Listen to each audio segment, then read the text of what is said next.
So good morning. We have here today Daniele Perra once again with us to talk about the geopolitical events in the world. He's very expert on the Middle East themes. So we'll start with that. Good morning, Daniele. Good morning. Since last time, there were a lot of things happening. There was the election in the United States. You have written about the election of Donald Trump, the second term of his in beginning in January. What can we expect this time? Will be substantially different than the first term.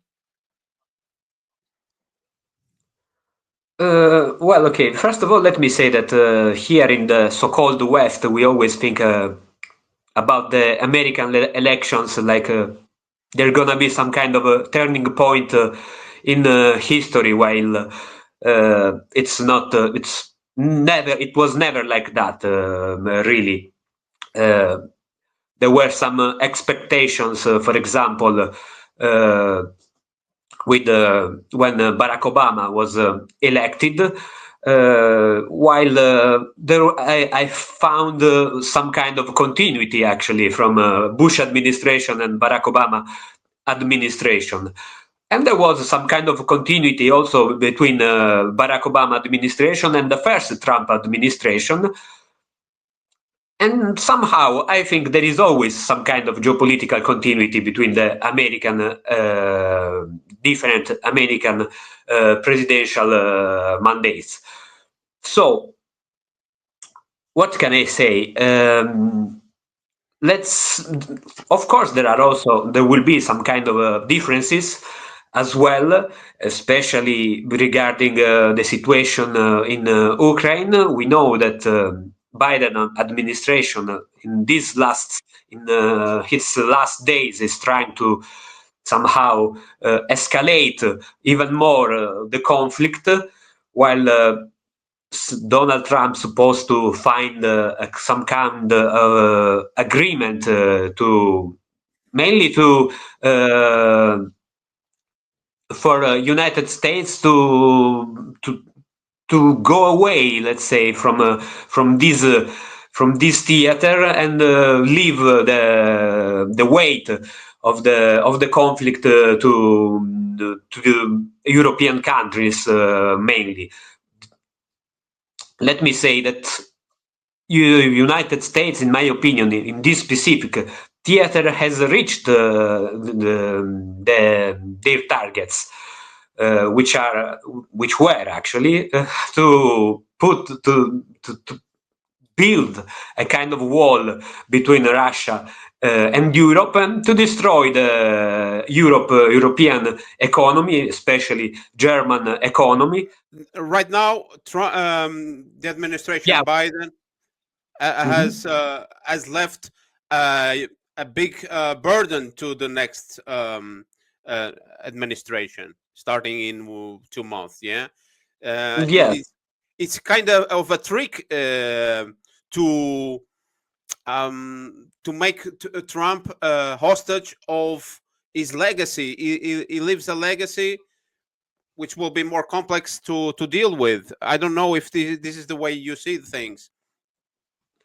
Yeah, of course, there is this attempt to make more Sabotage. difficult the work for the new Trump administration. But at the same time, as I said, there is always some kind of geopolitical continuity. And if we look at what happened in the first Trump administration, we can actually say that the first Trump administration contributed somehow in the to uh, escalate the situation in the Eastern Europe and in Ukraine as well. For instance, with the Free Sea initiatives, with the expansion of military of NATO military deployment in the Eastern Europe, especially in Poland, and in other countries of the area, in the Baltic states, with the unilateral rejection of the ENF treaty, the Interforce nuclear treaty, and also with, for example, when there was when Volodymyr Zelensky was elected, Mm-hmm. the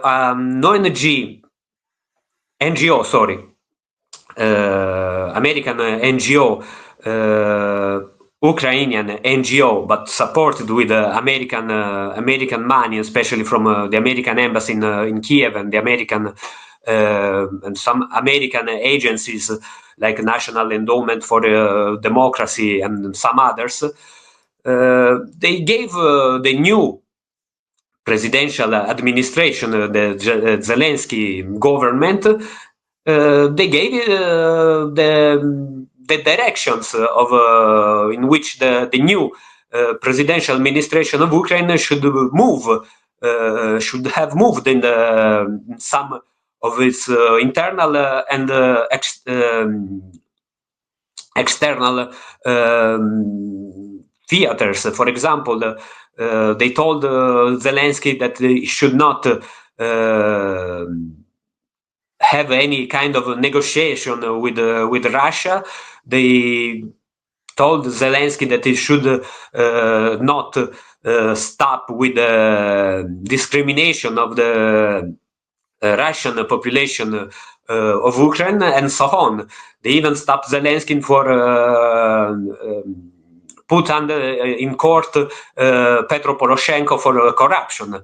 And Petro Poroshenko, the Former predecessor president. of was in very good relation with the Trump administration, and this is something that we forget pretty easily.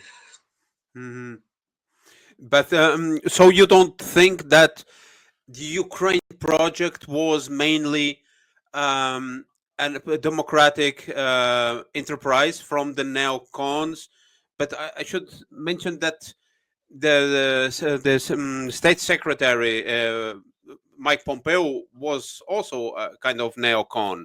He was pushing also, I think, against the will of the president for the Ukrainian scenario. But this the sequence from the beginning on.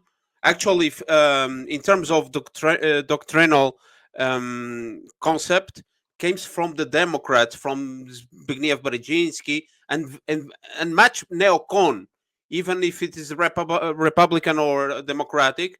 But Yes, of the course. main fact is that this thing happened, started. Well, the actual the now the conflict that we are processing started in 2013, more or less, with Obama, with Biden as vice president. So Biden has played a very, very huge role on this from the beginning on, with the Victoria Nuland and all these neocons, humanitarian neocons, I don't know what they call them. And there was a period with Trump that there was not a big escalation.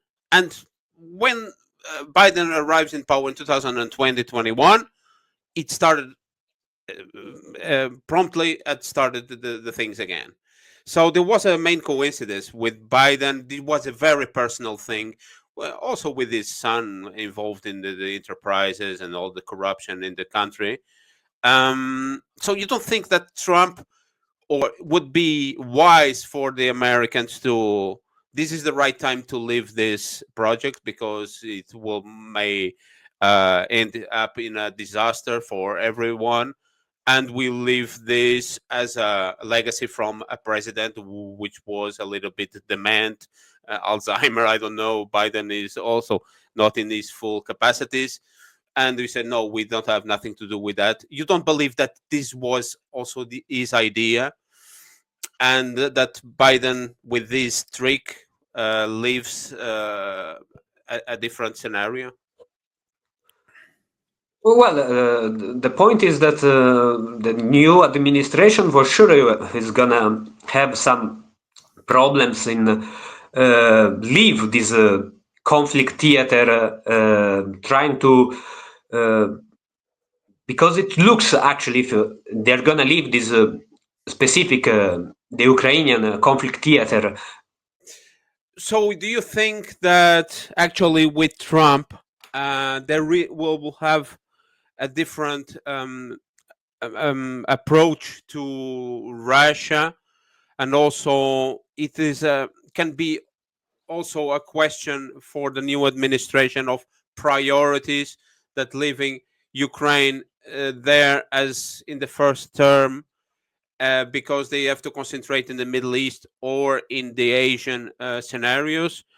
And what can we expect from the relation between Putin and Trump? This the main media talks a lot about this uh, amity between two, and what can we expect about this, the relation United States and Russia from now on?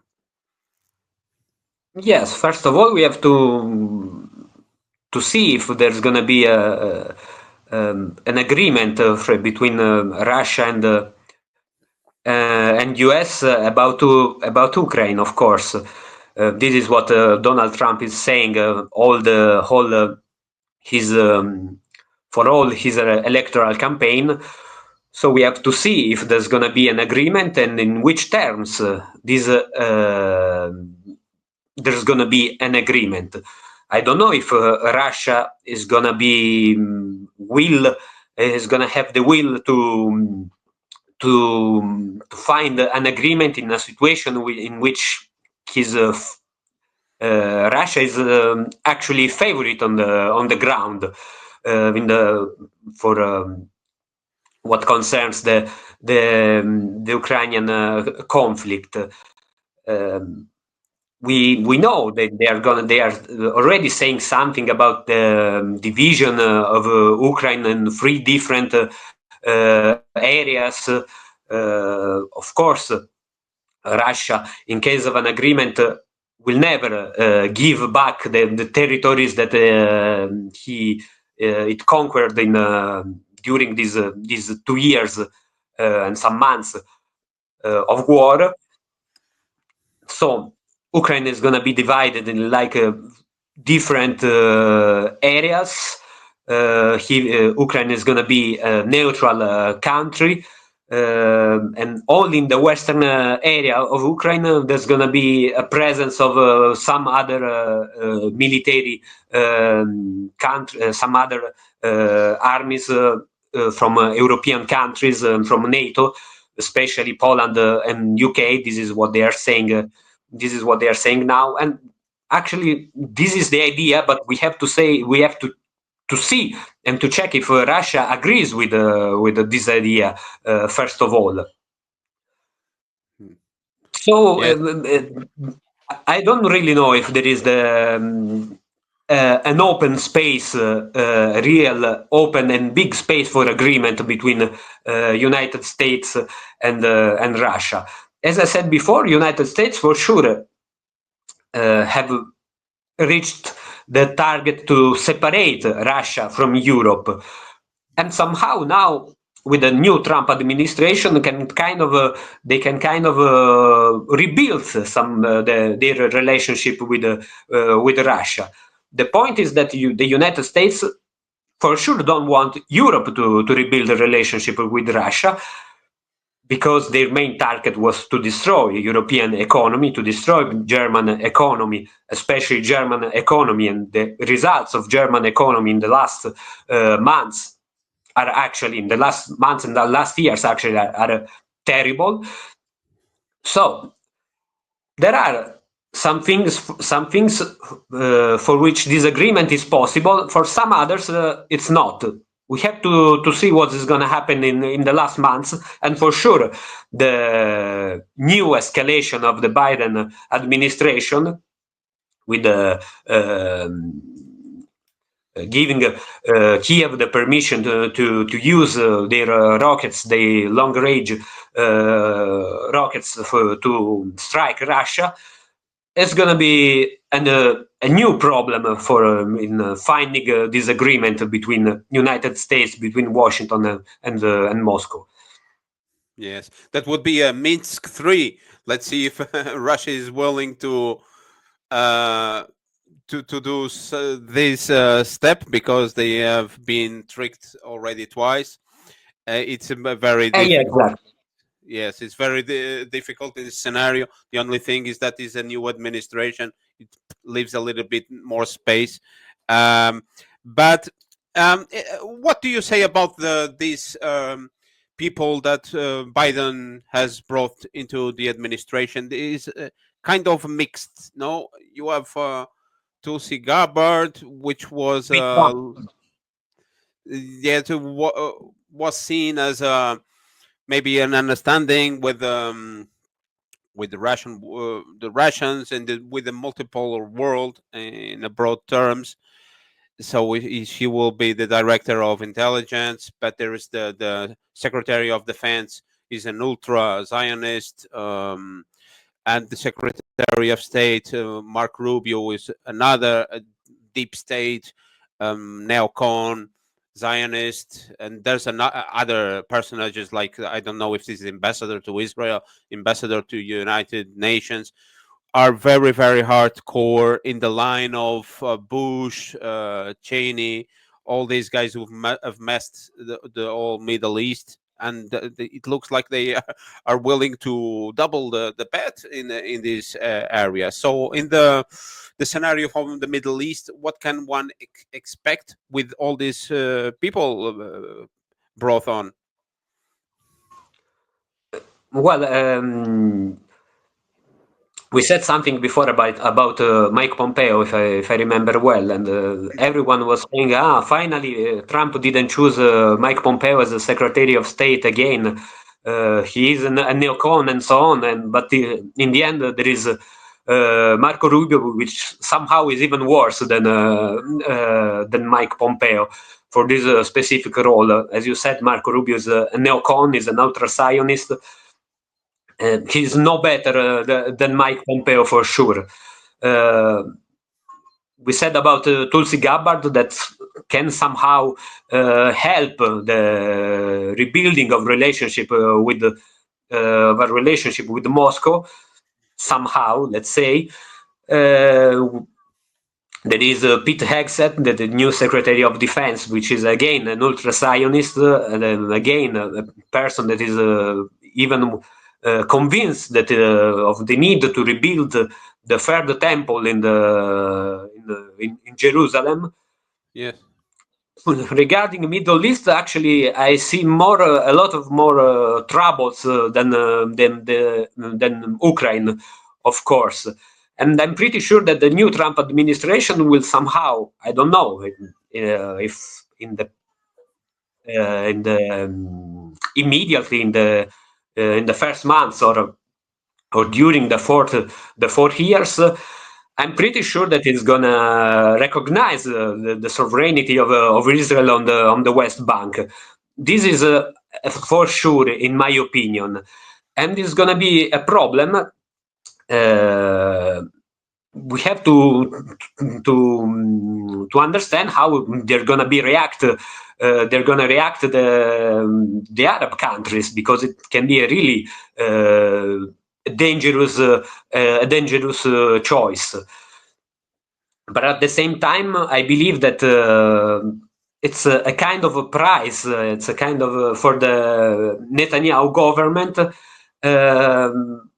and also a way for the Netanyahu government to stop with their purpose with the war in Lebanon. What Yes. I'm Yes, let's try to connect with this, with what's going on now in Lebanon. There is a ceasefire since yesterday, but suddenly at the same time it had started again the problems in Syria, and this is very close to each other. And of course, there is a connection between Gaza, Lebanon, Syria. Not to mention a next step that would be very, very troublesome, which is Iran for one part, but Turkey. What is the role of Turkey in these things? Because I know you are very expert in the Turkish um, area and the Turkic. Because Turkey plays a very different wide roles. role. at the same Yes, time. because because it plays in the East Mediterranean with Cyprus, and with the Balkans in some how the Black Sea with the Caucasus, and it could be dragged into this problem and could open a big problem. Would it connect actually the wars in the Middle East with Ukraine? In my humble opinion, but this is not the scenario in the next in the very next level. But now what we are seeing is an escalation in Syria. What can this bring to the problems with the scenario in Israel, Syria, Lebanon, Palestine? What can you see here? Yeah, I have written in many articles actually that, in my opinion, the current situation in the Middle East is was born mainly because the West has been defeated in Syria. What do I mean with that? I mean that with the intervention in the Syrian conflict of Russia, and also with the intervention of Iran, with the Pasdaran, with the Revolutionary Guards, and with also Hezbollah has fought in the Syrian conflict.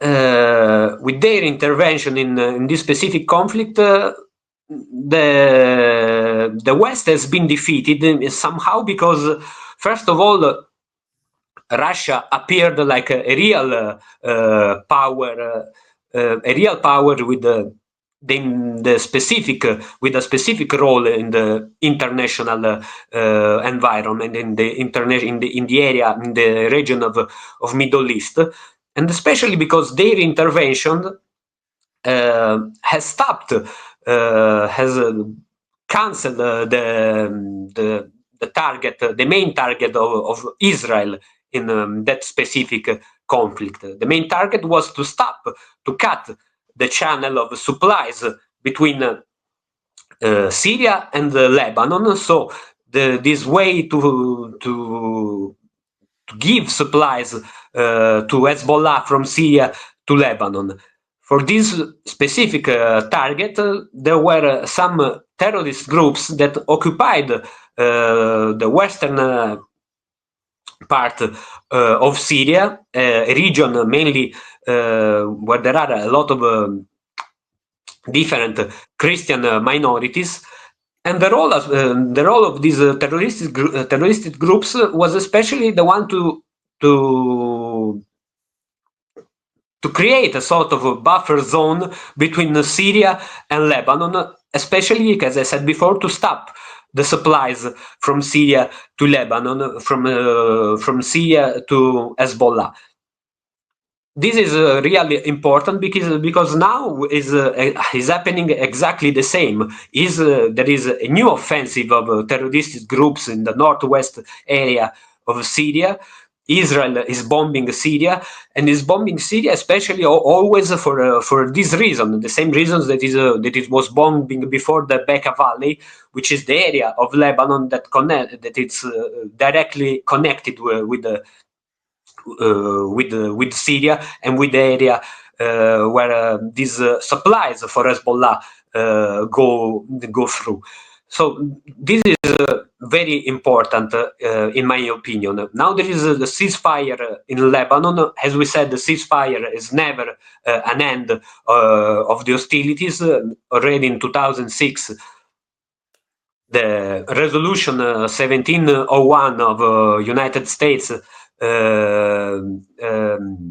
United States, United Nations has never been fully implemented. Israel by itself violated the resolutions like thousands of times. Hezbollah did the same, even if not with the same power of Israel, of course. But yeah, ceasefire is not really an ending to the hostilities. It will not be. At the same time, I don't know how this ceasefire presented as a victory for Israel, like Netanyahu is trying to do, because in my opinion it is not at all a victory for Israel that had many casualties in the war with Hezbollah in these months in the south of Lebanon. But they have achieved something that was to push the Hezbollah towards north, so they cannot reach with the missiles to the Israel territory.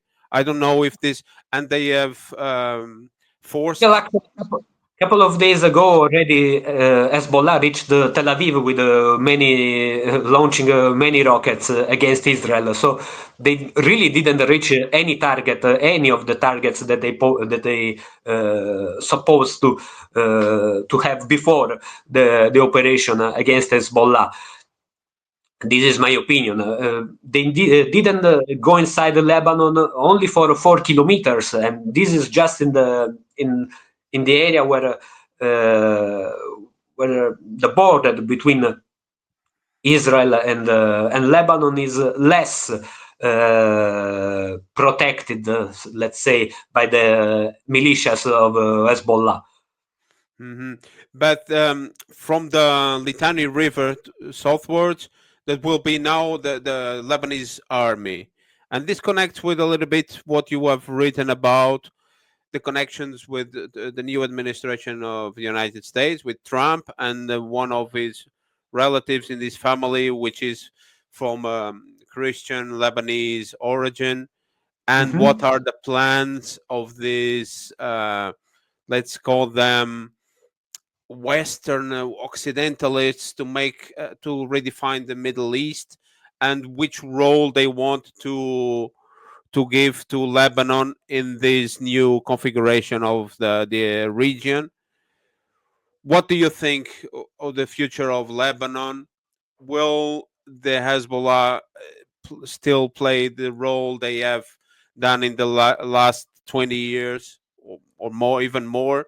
But since the invasion in 2006, which what gave them more momentum and presence, and it is a kind of is an ally of Iran, which will be what what is the future you expect from Lebanon with the new administration, and what is going on in the region? Yeah, there is this Lebanese, American Lebanese billionaire. His name is Massad Boulos. Massad Boulos is the father of the husband of the youngest Trump's daughter, if I remember well. Anyway, he has Massad Boulos had a specific role in guaranteeing the support of the Arab community in the United States for Donald Trump. So the Arab community in the United States actually voted for Donald Trump, and Massad Boulos has also the idea to involve himself in the Lebanese politics, in Lebanese internal politics, and his role is going to be to try to marginalize, first of all, Hezbollah in Lebanese internal politics, and after to make somehow to prepare the ground for Lebanon to join the so-called Abraham Agreement. In this case, of course, Lebanon will be transformed in some kind of Israeli protector colony or somehow. And this, of course, is not going to be good for Turkey, because Turkey for sure doesn't want a big presence. Turkey and Israel, for somehow they are connected for some other things. They have interests that they are completely the opposite. Yes. Turkey the target of Turkey is to become an hub for the so-called New Silk Road, to bring the so-called New Silk Road on in Europe, while Israel has other long-term purposes with the so-called Cotton Road, which is a new project of a new, actually, it's not so new, it's an old project, but Biden administration brought it back. Yes, from To, Hillary Clinton. Actually, this is from 2011. Is yeah, even older than the Chinese project, but it was in a it was developed now. Was made public with the iMac and stuff like 1 year ago. But these are old project, more than 10 years. Yes. So do you see you don't see here a possible an inevitable clash between what is the projects from the Russians and the Chinese and the Americans, because at the end is the Israel, and this is a military country actually, but is only the purpose is to keep the as a protectorate of the American interests. Don't you see the inevitable conflict between the Russians and the Americans also in this scenario, in this theater? well, if the escalation in Syria will continue, for sure, there's going to be a huge clash between the interest of Israel and America and the interest of Russia, because Russia, as we know, has two military bases in Syria, and Russia doesn't want, of course, the end of the Bashar al-Assad government in Syria. Syria remains one of the main actors on one of the main allies of Russia in the Middle East, and even Catherine the Great, the Empress of Russia in the 18th century, used to say that Syria is the door of Russia in the Middle East. So somehow it's a very important country for Russian geopolitics. Like it's very important Iran for both Russia and China. So any attempt of attack the Islamic Republic of Iran is also an attack against the Russian and Chinese interests in the area. And of course, we have to see how these powers they're gonna react in case of a real attack on the Islamic Republic, a real military attack on the against the Islamic Republic of Iran. Yes, and here we might bring yes some actor on, because you know a lot of about Saudi Arabia. How have you seen this absence of bin Salman in the last BRICS meeting, some 2 weeks or 3 weeks ago? So he haven't traveled to Kazan to receive Blinken in the same day. Have you seen this as a sign that Riyadh is distancing themselves from the project of the BRICS and being close to the Americans? And now, in the meantime, this Trump again. There's some links, important links between Kushner, for example, and bin Salman.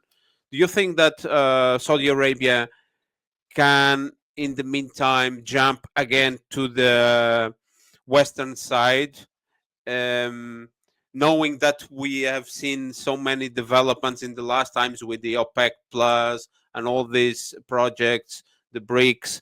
How do you see the role of the bin Salman in this all this game?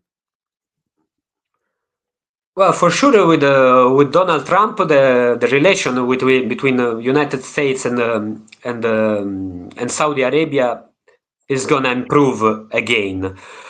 This is for sure, because with the Biden administration, it was actually kind of a terrible. At the same time, Bin Salman said that he actually said that he doesn't care about Gaza, about Palestinians, and so on. At the same time, his people, Saudi people, they really care about these things. So he cannot really join the so-called Abraham agreement just Yeah. because he doesn't want to go against the will of his people. But let me tell you something. I mean, the official version is that he cares about the Palestinians. I mean, Yeah. his official statement is the same as was before. We will recognize Israel and we will join the accords, Abraham Accords, when Palestine will be recognized as well. It didn't change nothing about that. Uh, I don't know if it will develop. This is a big difference, as you said, between him and the princes and all these, the elite and the people. And it's a very common cause, a Palestinian cause in the Arabic world, in the global South. I mean, only here in Europe, nobody is caring about what's going on in Palestine. But do you see a potential problem between Iran and Saudi Arabia because of this new factor of Trump? Always considering what Bin Salman said recently, looks like there's not going to be a new clash against Iran and Saudi Arabia. After we don't really know, but because um, first of all we have to consider that a real great scale war in the Middle East, Saudi Arabia and the Gulf monarchies, they're gonna be the first targets of the Islamic Republic if they are on the different sides, of course, uh, because they have American military bases on their soil, and it's the closest targets that Iran can reach. So I don't think that they want this involvement in a war in the Middle East. These countries, even if J.D. Vance, which is the vice president of Donald Trump, has said that Israel should stop his war on Gaza and concentrate in a war with the Islamic Republic, allying itself with the Gulf monarchies and so on. At the same time, this is what the vice president of the new American administration says. But these countries, they don't really want to get involved in a war because it's going to be really difficult to survive this kind of war. Yes, because of Uh, the Houthis also, no? The Houthis in the south, they have proven with their drone kind of war that can hit they the. can they can hit Israel. They can hit, of course, Saudi Arabia. That is right there. So it's really complicated. It's a really complicated scenario, and it's really crazy if someone thinks that can be that a war in the region can be useful for someone. So you don't see this as very likely to happen that uh, um, Saudi Arabia would be convinced to be dragged into a war with Iran, yeah, even if they are distancing themselves with BRICS. No, no. I don't think so. I mean, the Chinese have helped to rebuild the relationship between Tehran and Riyadh, and somehow now this it looks like they are this relation, these new relations, they are working properly Mhm. somehow. But Just on mm, interface.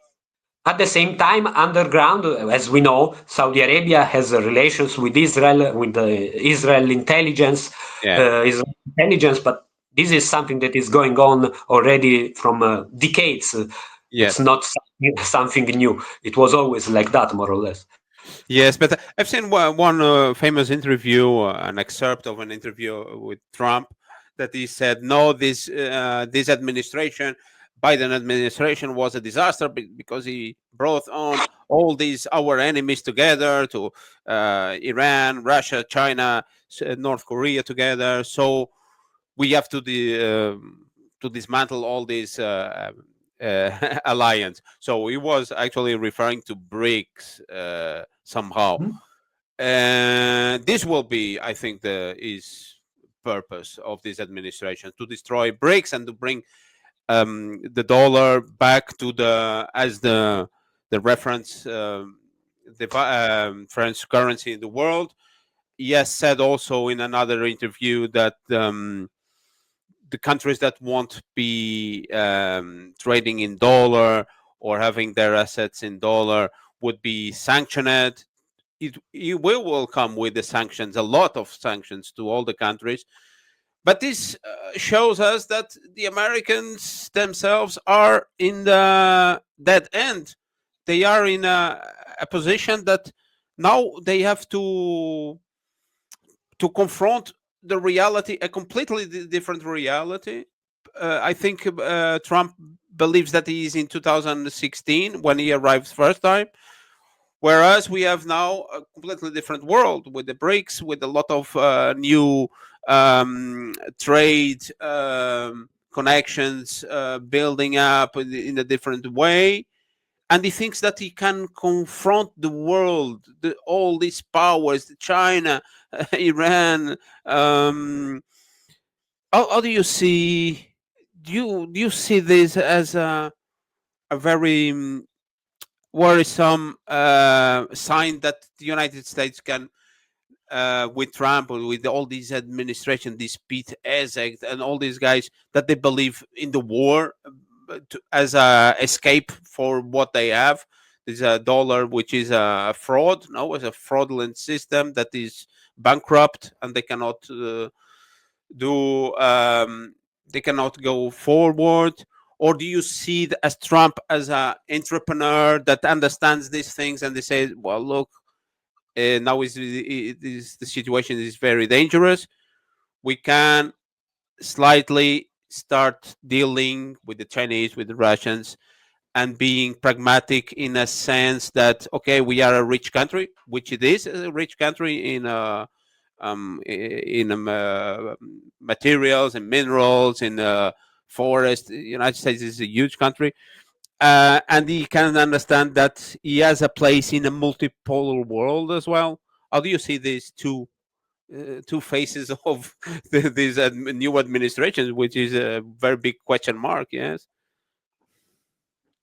Yeah, let me say that the decline of the United States as a global power is inevitable, first of all. Uh, what the new Trump administration will try to do is to guide somehow the process, this process of evolution of the global order into multipolarity. They will try to guide it somehow, keeping a specific role, a role of hegemon power, but in a multipolar world. Uh, and at the beginning, of course, they will try to do it. They will try to do it, keeping the hegemony of the dollar up, for sure. Because as we know, BRICS, the main target of BRICS is to build a multi-currency system at the Yeah. moment. I don't know which is going to be the next, the future of BRICS, the evolution of BRICS in the future. And as you said, of course, Trump administration will try also to dismantle the relationship between each of the BRICS country. During the first mandate, Donald Trump tried to separate Russia and China. Now I don't think that he's going to be able to do something like that, because the relationship between Russia and China are stronger than ever, even if there are some differences and some different interests between Beijing and Moscow. They have also some kind of areas where they conflict with each other. But at the same time, they are really developed in the way of building a greater Eurasia, as the geopolitical Russian thinker Sergei Karaganov says. A greater Eurasia where Russia has a primacy on military aspects, while China has its primacy on the economical environment. So yeah, the new American administration is going to face some difficulties in destroying what has been built in recent years, and thanks actually to the incapacity of Biden administrations to think of a future where the United States are not anymore the global superpower. So for some kind of things, Donald Trump is right, because the Biden administration, in this regard, has been really has acted really bad for American interests, while for some other things, the Biden administration did something good for the United States. The reindustrialization of United States is something that already started actually with Obama administration, that also Trump tried to do during his first mandate, but with Biden, and especially with the war that Joe Biden did against the European economy, helped a lot the American economy. Yes, yes, you reindustrialize the country at the expenses of their allies with the Yeah. Europeans. And to finish, talking about our continent, Europe, how do you see now? I see a big confusion in the political class here in Europe because, for example, here in Germany, CDU, CSU, the coalition, the right wing coalition, Christian Democrats, they will win the next elections, 2000 in February. But now they have a problem. Who they will govern with the socialists or with the social democrats? More likely to do so than with the AFD. But Merz, the candidate, the Democratic candidate, is more pro-American than supposedly the president of the United States. So now they will face a problem. They will defend here the United States when the Americans say, look, the role for the Europeans now is different for us, because right now, as you said, strategically, Europe is diminished, has lost leverage in the economy to the Americans. So in the long term game from the Americans, Europe is not so important, but you have a big defenders of the United States and the Euro-Atlantic relation, and you see, depending on what's going on in Ukraine, it might bring problems even between the Europeans, between Germans and Poles, with Germans and the French, uh, with the Italians and the French because of energy. I mean, with money, it's everything is good. You have room to forget some different problems and make a joint European project. But with no money, with no energy, like now in Germany, you start complaining with small things. And now you see Spain with France, they have different energy concepts and they are clashing somehow. What do you really believe that will happen in Europe uh, after, independently what's going on in Ukraine? What is the role of the European? What is the idea of Europe together? From this Jean Thiriart and all these guys in the 60s, 70s, they were very European nationalists. Do you think that will revive somehow the European nationalism, or as a concept of a great Europe, or we will start fighting with each others like it has been always the history of our continent? More likely, we will start fighting each other, as you said, because I don't think I don't see a real European Union, a political European Union, and not just a mere economical union in the next future. We will start fighting each other, especially because the powers like United States first will be very happy. It will if we start fighting each other, and especially because they will start with the Trump administration, the United States will prefer to have a relationship with single states and not with the European Union as a whole. First of all, and as we know, Europe has a euro. The European currency is a competitor of dollar, and this is very bad for the United States. For this reason, euro has been attacked since the very beginning, since the time that was born by the United States with the aggression against Serbia, Serbia, with aggression against even with aggression against Iraq, because Iraq yeah, has been attacked in Iraq is, 2000. yes, yes. Why, Mm, right after Saddam Hussein decided to use euro for petrol, oil transaction, international transactions. exactly. After the crisis, the debit crisis in Greece, Brexit, there are many. We can make a list of all of a lot of different ways that euro has been attacked by United States. Uh, At the same Economic time, warfare. Mm. yeah, As well. economic war. At the same time, as I said before, the Biden administration make war, economic war against Europe, but it was hiding behind a smile. While with the Trump, this war is going to be a proper war with real real aggression against European interests. At the same time, inside Europe, there are countries like Italy. In Italy, we have Giorgia Meloni, that is a kind of a pragmatic.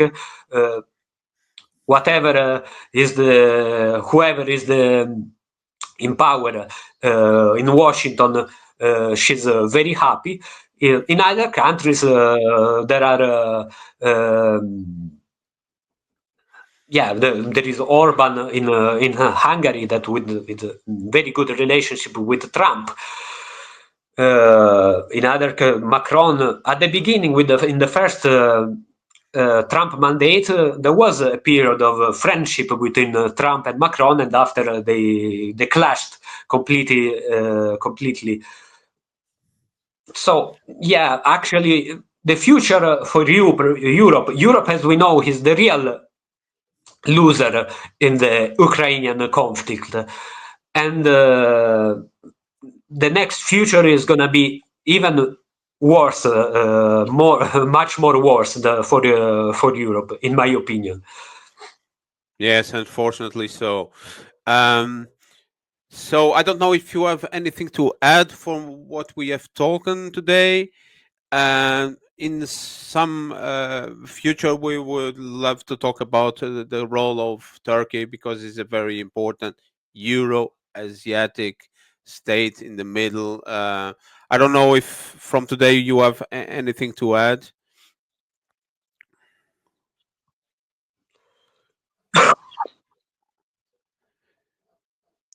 Do you hear me? Hello? Do you hear me? No, I think yes, I can hear you. Okay, so let me do this Yes. again. Uh, so, can you make a last consideration of what we have talked today? Because we are ending the year. Next year it starts with the new Trump administration, all these conflicts, all this problem, Middle East, Europe, Russia, United States. Any final consideration? Yeah, let me consider that we have to see how it's gonna end up. Also, the clash between different oligarchies inside the United States, and this is very important, in my opinion, especially between high tech oligarchies that have interests also in the military sector, and the old oligarchies, transnational finance, and the military industrial complex, and so on. We have to see how it's going to end up the relationship between Elon Musk and Donald Trump, that they are two very big ego, let's say, with a megalomaniac ego, I would say as well. And this is very this is important to understand how it's gonna the evolution of this struggle inside the United States, that somehow for sure is gonna have the an impact on international relations, as well, of course. And because United States somehow, well, it's pretty strange, this new alliance between oil industry and high tech industry, that they are supporting Donald Trump, because from somehow there is an old kind of people that comes from old economy and the new economy based on high tech, on the electric cars, on Elon Musk. This is it's really interesting how to see how it's gonna evolve this relationship, because it's gonna be difficult for even for Donald Trump to keep all these different souls of the new administration together. And somehow, for sure, there is more pragmatism than before, than the first administration, while when there was more, you know, uh, this idea that Donald Trump would be a kind of new messiah, new that would bring a peace in the world, and so on. I think in this second Trump administration is going to be more pragmatic, and yeah, maybe under the surface there are still these kind of people like Bannon, or the Canon phenomenon, that they are ready to go up again in case of necessity. But at the moment, I think we are more focused on pragmatism, and for the next future. Even Elon Musk is going to be is going to have a role in the Department of Government Efficiency, and actually his role is going to be firing people that works for the state, with another the other billionaire, Vivek Ramaswamy, if I Yes. remember well, Hmm. his, which is another personality very close to the one of Donald Trump and Elon Musk. And by the way, he's also another ultra Zionist. If there was the need to add the new Zionism to the new administration. Yes. Yes, for sure. There's a lot of potential of problems that the media, the mainstream media, are not talking about inside the US, but that is something that we will see next year. I thank you for your presence, and I count with you for new developments in the future. Thank you, Daniela. Thank you.